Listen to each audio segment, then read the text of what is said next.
am Max, and this is Dango Duo, continuing our coverage of the 2016 fall anime lineup. Today, I'm gonna be giving my reactions to episodes 1, 2, and 3 of Nanbaka, The Numbers. If you are all unfamiliar with the way that we do videos, let me tell you how this is gonna go really quickly. I'm gonna give you a quick summary of what this anime is all about, what I liked, what I didn't like, no spoilers. I'm gonna give my recommendation, and then you can go watch the episodes if you like. They're all free to watch on Crunchyroll, and I recommend you go give them a watch because it's the easiest way to watch anime. Man! Remember back in the day? Do you remember buying DVDs? Man, it was the worst thing ever, but thankfully we live in a much more civilized time now. And go watch them, come back, because after my recommendation, I enter the spoiler zone, where I'm gonna talk about the things that happen in the episode in great detail, spoiling everything, giving my uncensored, unfiltered, unadulterated? Wouldn't you want things to be adulterated, though? Anyhow, my thoughts, I'll give them, all of them, to you. So, let's take it from the top. Max, what the hell is Nanbaka about? Nanbaka, also known as The Numbers, is a comedy anime based on the manga of the same name. The manga originally came out in 2013 and it is still ongoing to this day. The story follows from the point of view of the world's largest security prison, its wardens, and the ragtag group of inmates who try and fail to escape time and time again. There you go. Nice and easy, simple and clean, a straightforward description of what this anime is all about.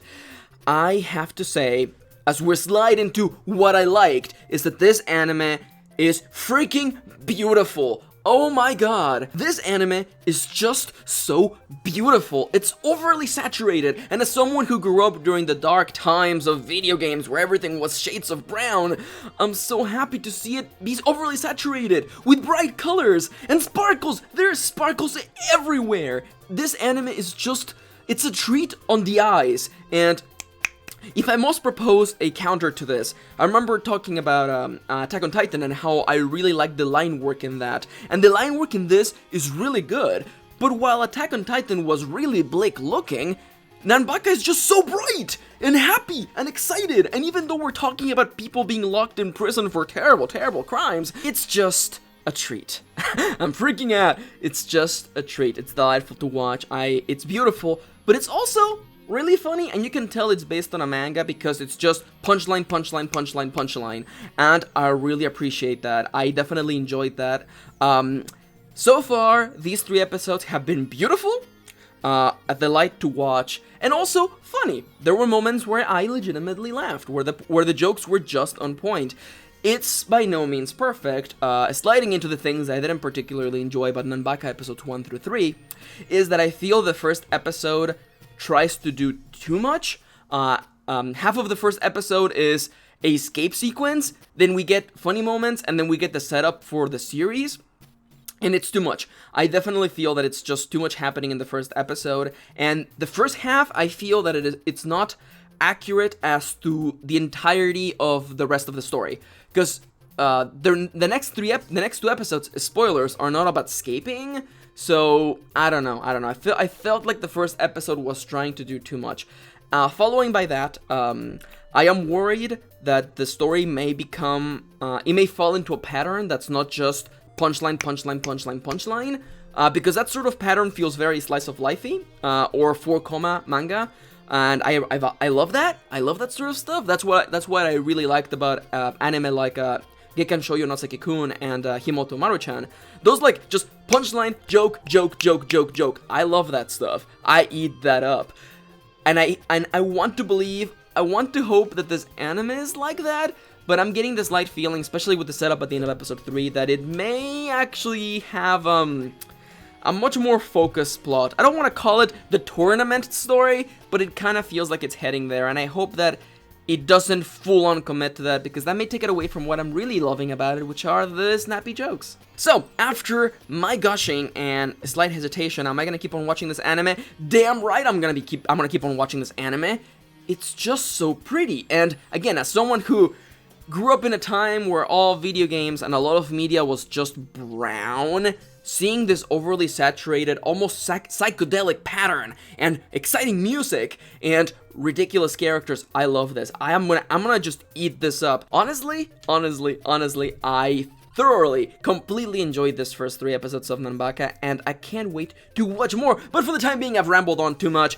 It's time for you to make the choice. If you haven't already watched the episodes, go watch them. Or if you don't feel particularly inclined to watching them yet, then get ready, put on your seatbelts, because we're going into the spoiler zone at the count of 3, 2, 1. I didn't think I would like One Punch Warden. There's the bald-headed warden who kind of looks like the guy from One Punch Man, I guess. And I thought he was gonna be really boring. And I thought, okay, he's the straight man. He's the guy who follows the rules. No, he's not. He just punches the main characters in the face, and that's how he overcomes the problem.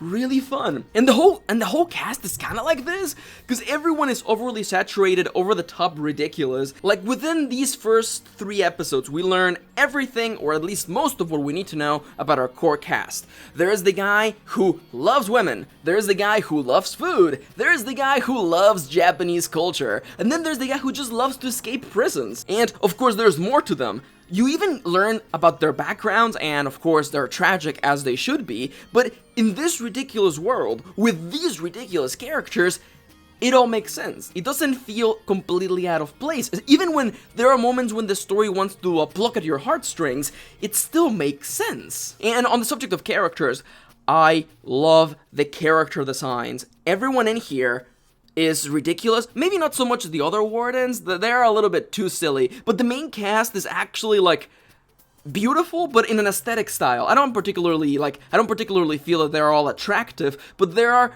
beautiful aesthetically because they have all these bright colors and shapes, and everyone has a different prison uniform, and it kind of tells you a little bit about their personality, and they're very well designed. The wardens too, especially the lead warden lady, who turned out to be like one of the funniest characters, because spoilers, when you first meet her and when you see her in the opening, she's like this really strong female type, and she's still that really strong female type, except she has a stupid crush on One Punch Warden guy, and I'm just like, it's really cute. And the anime is not like, yeah, okay, wait 5 more episodes until you have them be cute again. No, episode 2, episode 3, more silly shenanigans, and I appreciate that. I really do. It definitely feels like it's based on a manga, especially one that is very snappy, because these first 3 episodes, at least the second half of episode 1, episode 2, and episode 3, were just snap, joke, punchline, setup, punchline. As for a couple more points that I didn't touch on the previous parts of this, I believe that I feel the ending to part 2 is a little shitty. It's a little bad. I don't like it because it establishes who I suppose is the person who put the shackles on 15. I assume that's the person who did it. It has to be them because they have the scar on their neck. I get it, but we don't see them on episode 3. We probably won't see them for a couple more episodes. So I don't know. Like, that to me, like. And they're so clearly removed from reality, and they're just the villain, and I'm just like, I don't know. I didn't particularly like the ending of 2. Episode 3 was really silly with the ninja guy, except that, like, he wasn't even that meaningful to the plot, so he just kind of showed up. I wonder how meaningful he was to the manga, because it was really, like, summarized. And additionally, they don't tell you his story.